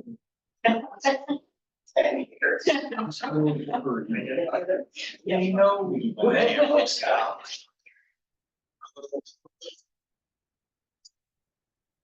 No, there was, the premise ID thing is just. Legally sort of came to be in the laws. I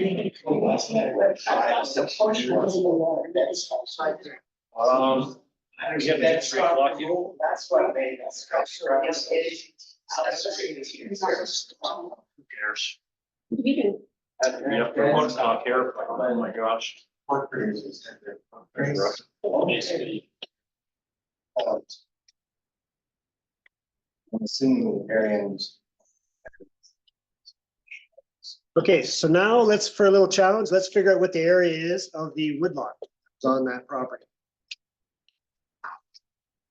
So if you just kind of pan around again, and maybe you want to zoom in a little closer. I zoomed out a little. So you can zoom in.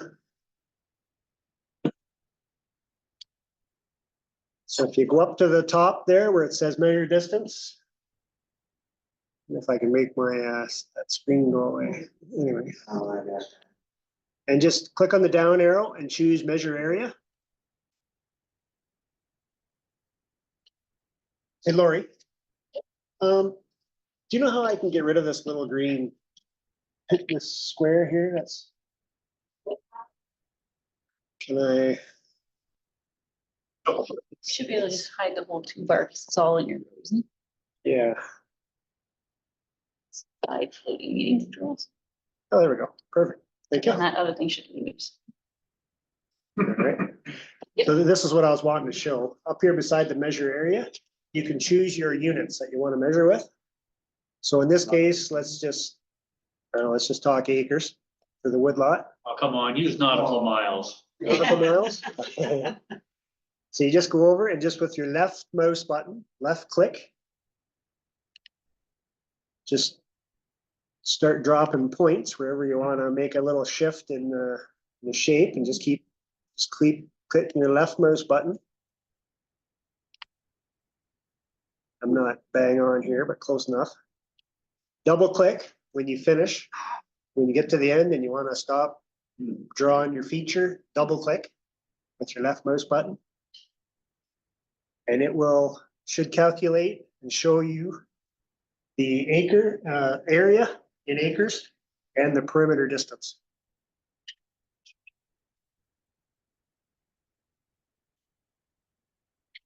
We're all good?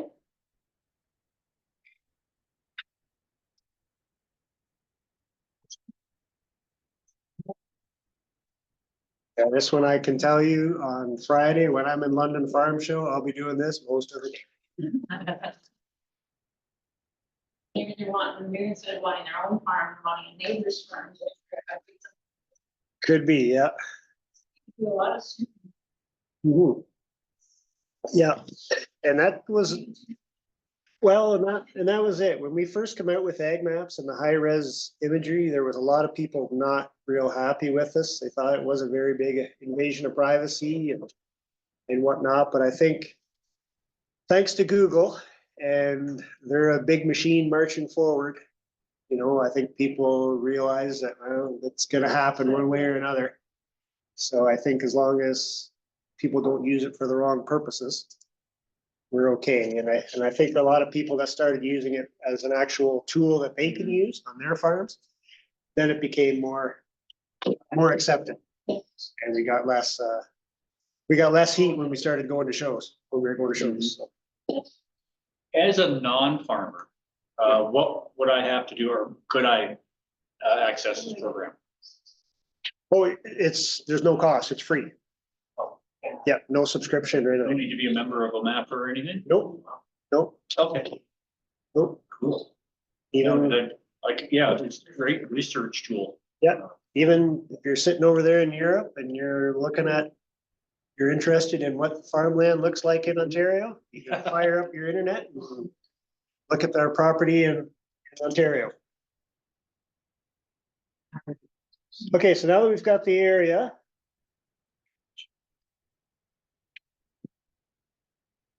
And just looking at the time here, 15 minutes here till 3. I've got a few questions. We can either start skipping them a wee bit, because I think you'll probably, this one's just another, when you're searching for a property, you're using the decimal degrees tool. And so instead of doing address, you use decimal degrees. So it's just one of the other buttons. So maybe I'll just skip that one for now. You'll probably figure that one out. So in this case, and next question is, if you're, say, a real estate person, or you're one of the tax assessors from MPAC, and you want to know if the fields are drained on that land that you're going to purchase, how would you do that? So in this case, just go back over. You're still on the layers tab, so go to select map layers.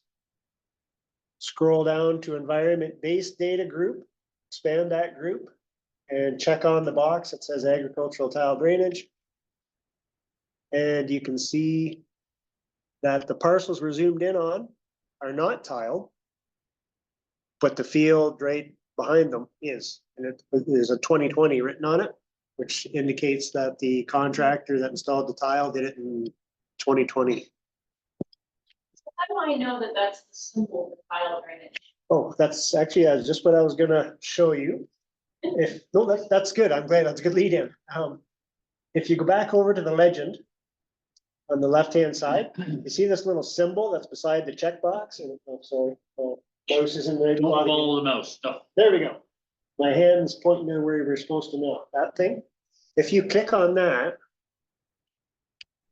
it'll drop down the legend, which will indicate that if it's a darker blue, it's randomly drained, and if it's white hatching, it's systematic, which is what this is in this field. Probably 98% of the drainage mapping I put into the system now is systematic. It's very seldom I get contractors sending me random drainage out. So when go to the arrow to see which drive. Okay, the metadata link? You Yep. actually see the tile map of that farm? No. So they And just sent you, right? yeah, all that they're required to as a condition of their licensing under the Tile Drainage Act is the area drained. They will send me GPS line work, and then I have to do the tracing around it. But then I have to, I can't disseminate that data because it's considered owned by the contractors, and they won't let me put it on here yet. I'm hoping at some point there's a bit of a movement where the contractors will say, can you start putting our data up on AgMaps? But it hasn't happened yet. So, and they'd have to probably update the legislation a wee bit, support that. But as of now, I can't, unfortunately, because lots of people ask me for it. So on our home farm, you know there's tile drainage there, but it doesn't show. Oh, the mapping I have on the system is from about 1973 on. That's when the drainage legislation came into effect for Tile Drainage Act. So, Within that time period. and it's not on there? Oh, okay, and it was done by a licensed contractor? Oh, interesting. Well, that's some data that's. To be honest with you, there's probably about 4 boxes standing about this high, still in the office from pre-1996 maps that were submitted that I've yet to go through, because I've been working from the most current older. So unfortunately, my summer students that we hire, that's the task they get to work on. And yeah, so it could be in there if it was done in the 70s and 80s. Yeah, and sometimes there's maps just don't get submitted, like contractors have trouble with them or something, or they forget where they've done, or it's very much, like, it's not like we go back out and check to make sure that every map is submitted for every job they've done. We kind of rely on them to, That's probably the answer. with a lot of faith. Two different ones done by the same contractor. Not on here. Yeah, okay, all right. Drain names. If you wanted to figure out what the drain names were for drains going through the property, go back to the map layers and just turn off tile drainage and turn on the constructed drain layer. And you'll see there's a couple drains nearby. There's one that's dotted. That means it's subsurface. And there's one that's solid, so it's a surface drain. And you can zoom in. And you can see that the drain names are actually labeled right on the drain. So Whitman drain. And the Whitman drain cutoff.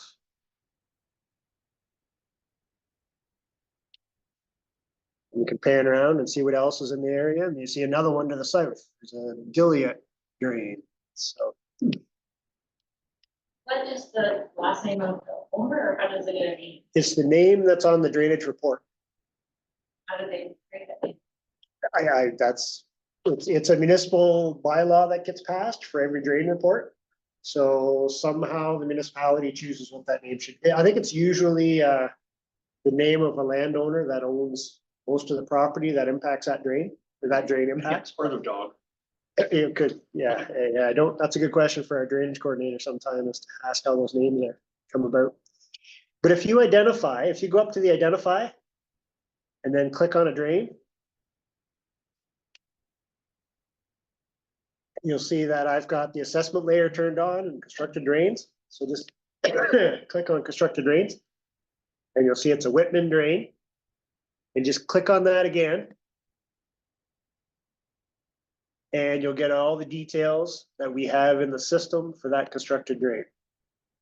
So it's got its legal status, its drain type. If we had a bylaw number, we'd put it there. If the Department of Fisheries and Oceans had established a classification for it, we'd have that there. But in this case, it's NR for not rated, which means that they haven't been out to collect data. I expect that's the reason. And the last time they looked at that drain, or at least reviewed it in their system to decide whether it needed to be classified, was 2017.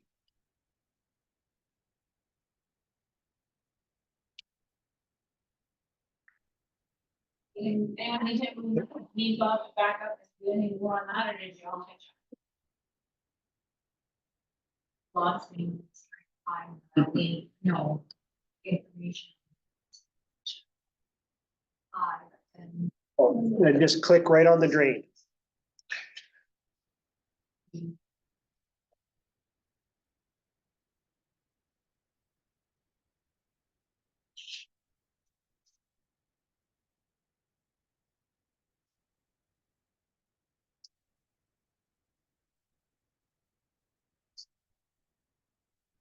The next step that I was going to tell people is to go to the markup and printing tab and just start adding some polygons or some points or some text to the map. I want to show you how you export it with a map. Okay. Click on that. Hey, there's all the updates on that.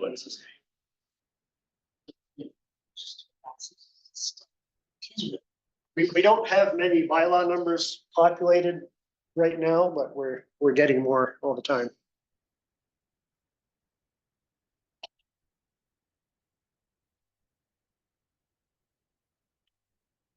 Okay, so if you go back over to AgMaps here, and let's start. Got a lot of stuff drawn on the map here. Let me just turn something off. Is there a way of just turning it off? Or just? Like layers have turned on. Yeah, like I turned on premise ID. Oh, I yeah. can't remember where it was. Oh, just go under, yeah, premise ID, provincial premise registry. So just go over here and, oops, again, the mine's not lined up. Okay, there we go. So you just uncheck the box, that turns the layers off. So it's confusing when there's a box that you hit the box right beside Oh, yeah, yeah, exactly. Yeah, oh, the parcels can be kind of dense depending on where the area you're working. So I'll just zoom in a bit on another location just so I can start fresh. So here's a farm's, oops. Can't really see my mouse at all really on that, but there's some buildings, some farm buildings. And say you wanna, what's a good example? You wanna apply for some tree funding to put up a windbreak. And you wanna plant it over here somewhere. So what I recommend is if you go up to the markup and printing tab, and this is where the environmental farm planning interest might come into play for anyone that's doing environmental farm plans. Just go over to markup and printing, and then under that drop down arrow beside the point is a bunch of options here. You can do text, lines, circles, polygons, whatever. And most of the time I'm just drawing polygons, so I just click on the polygon. And then you can, I don't know, you can define, actually maybe say you want to, there's a specific plot you want to do here, or a special kind of soybeans you want to grow or something. And just a test plot. So you just designate an area, double click, and there's your polygon. Then you can go up here and change it to text. Click on the location and say test plot. Put that on the map. You can change the styles. You can get pretty creative if you want to.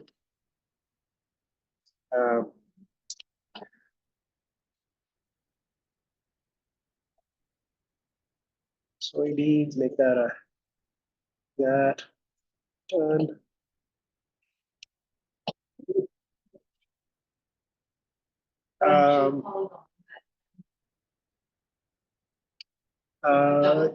You've clicked on the polygon button, then just go over to the map and just click on the map. Just left click and then left click another point and then just keep doing that.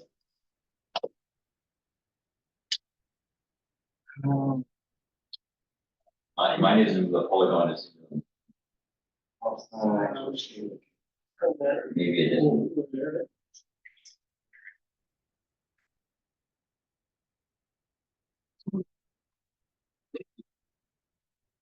Oh, you may find that sometimes if the internet's a little slow, a little hesitant, you find that if you click, have to give it a chance to catch up and then click again and then catch up. And you double click it and you go. Yeah. There you go. That works out like that, polygons, lines.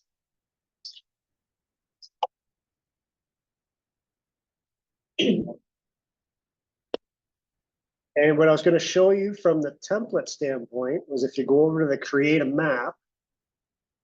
And for like environmental farm planning, you wanna do a tree plant, to get some funding, just click on tree planting on farms design.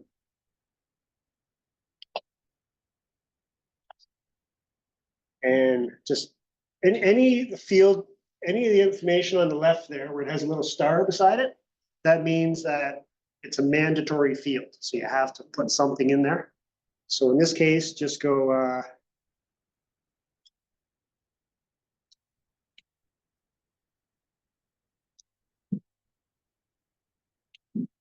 logs planting. And the primary purpose is windbreak. And the secondary is say a snow barrier. And I can give it a description. And again, if you go back to this little, sorry, that guy, that little button there, click on that. And then go over here to where the property is and click on the map. And it auto populates the address. See the address got populated? So then come back over and just answer the questions and the check boxes as it wants. So, you know, is the area tile drained? Or and do you want to do an area or a length? Rows, as they say, rows. I want to do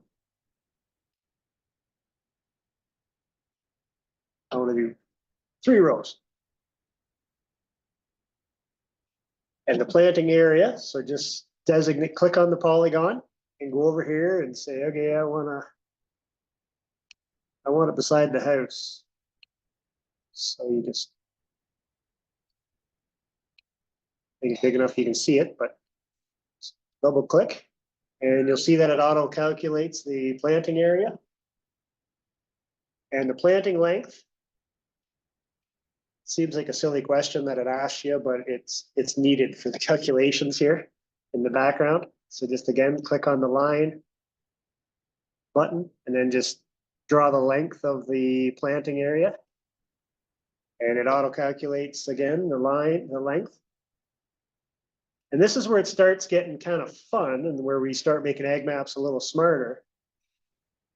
Now, if you select a point on the map to get information, it would use, again, using that little tool on the right. So click on there, and then go over and click on your polygon that you drew where you want your trees planted. And what it does is it goes off and it figures out from the soil information that's already loaded in the system what the soil name is, the hardiness zone, the drainage class,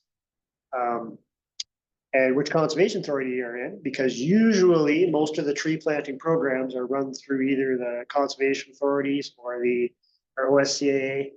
So this kind of gives you a bit of a head start if you're a landowner that's just bought property and you're first time hearing about conservation authorities. You went, well, which conservation authority am I in? So this tells you, we've got all that loaded in the back end. And now you can start choosing tree species. If you feel you've already got some species you're interested in, you just click on that drop down and you choose, I don't know, maybe you'll have a liking for Norway spruce. And then we've got data in the back end that then will determine for Norway spruce what the advised planting distances are and spacings. And in this case, for that length, it recommended 126 plants. And it will do some analysis here to tell you if it's suitable or not for that area, based on like the soil. Like, so if Norway spruce doesn't like loamy soils, and that happens to be a loamy soil, then it'll say not suitable. So it tries to do a wee bit of a research for you, a bit of a legwork.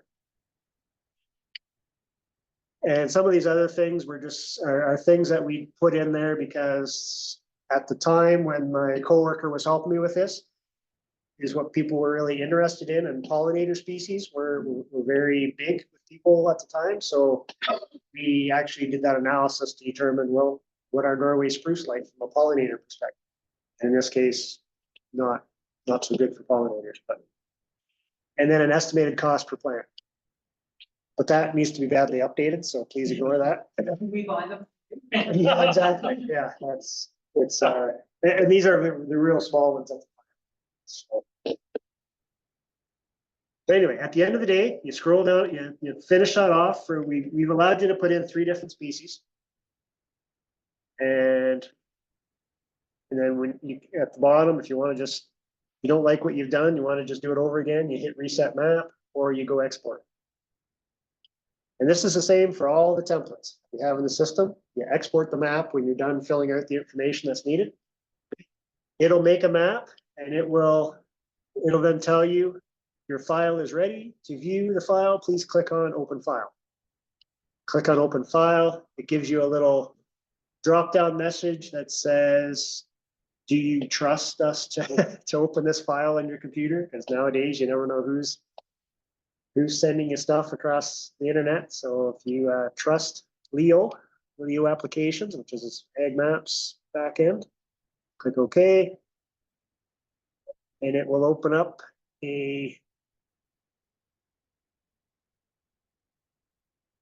should open up a new window. If you're watching Bob here, please remember that this is being recorded. You will get a recording. So when you get the recording, you'll be able to hit pause in order to catch up and be able to do all the things. Yeah. I think that window got blocked. I think maybe the internet provider here doesn't like us opening windows automatically. The PDF. No, there should be a window, another browser tab that opens up that shows you your map.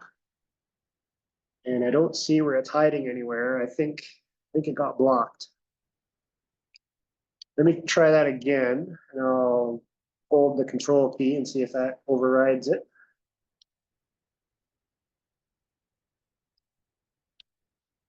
Oh, there we go.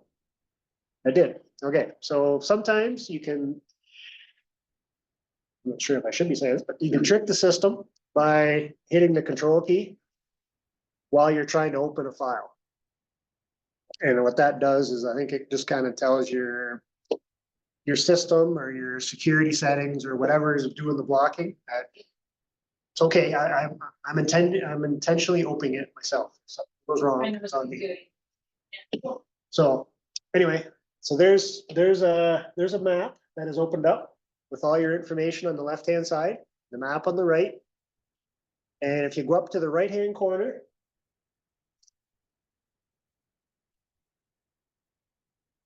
right up to the very top, you'll see a printer symbol and you'll see a disk icon. And the printer allows you to print that map. So you can send it right to your printer. Or if you click on that, that allows you to save it to your computer, which I recommend to everybody, please do that. First thing you do, save it. And that way, no matter what happens, you got something on your computer. Because the number of people that have just printed it, then they phone me up, say, I can't find my map. The place it is now is on that hard copy.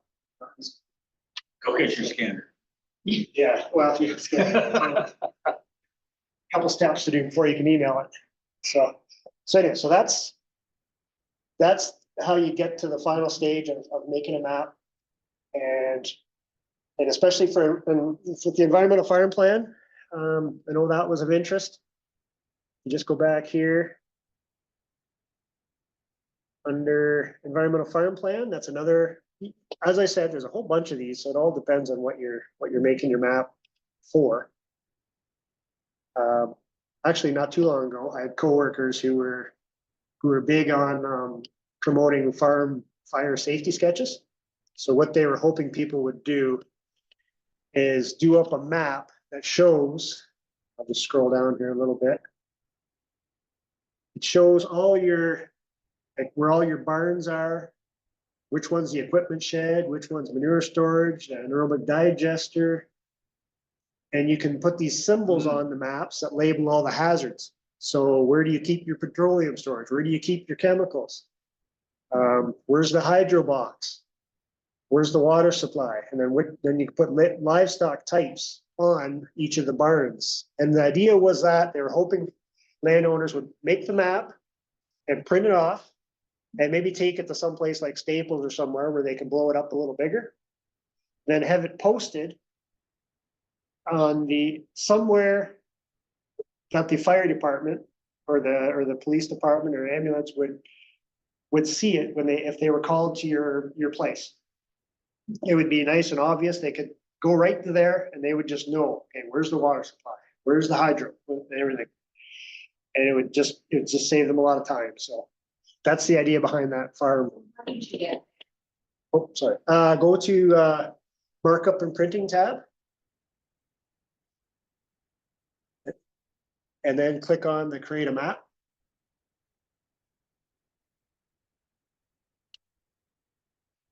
And then you'll see all the types of maps on the left-hand side, just like that.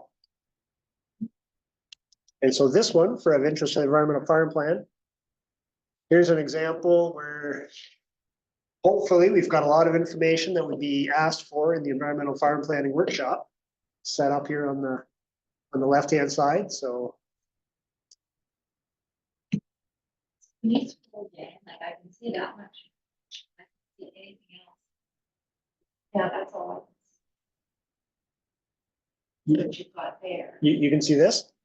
Okay, yep, that's He was in a fire, what was it called, a oh, fire? I was in a farm fire.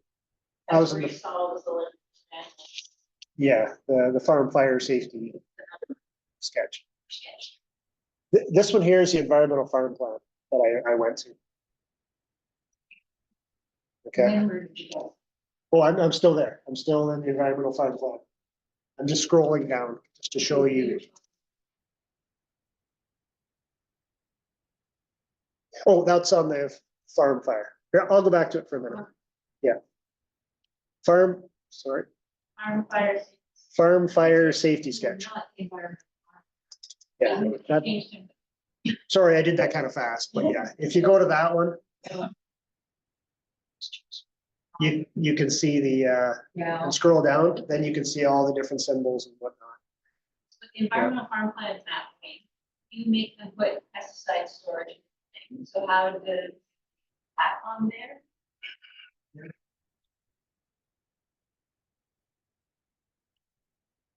Yeah, so here's the preset symbols that we've put on here from talking to the OSCIA folks as to what they would want to see on a map.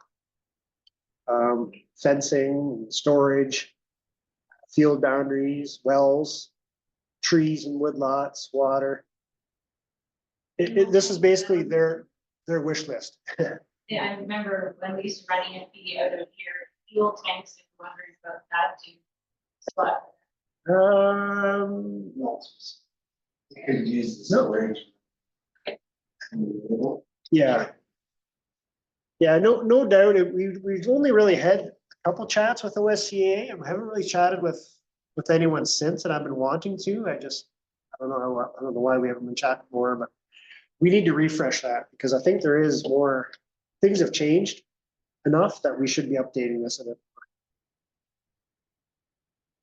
So again, you just get down to the bottom, and there's some layers that the environmental farm plan maps would like to see on them, like soil name, soil symbol, wells, drains. And then once you fill out your information, you just export the map just like we did before. And then you can email that to whoever you need to email it to. Again, saving it first and then email it.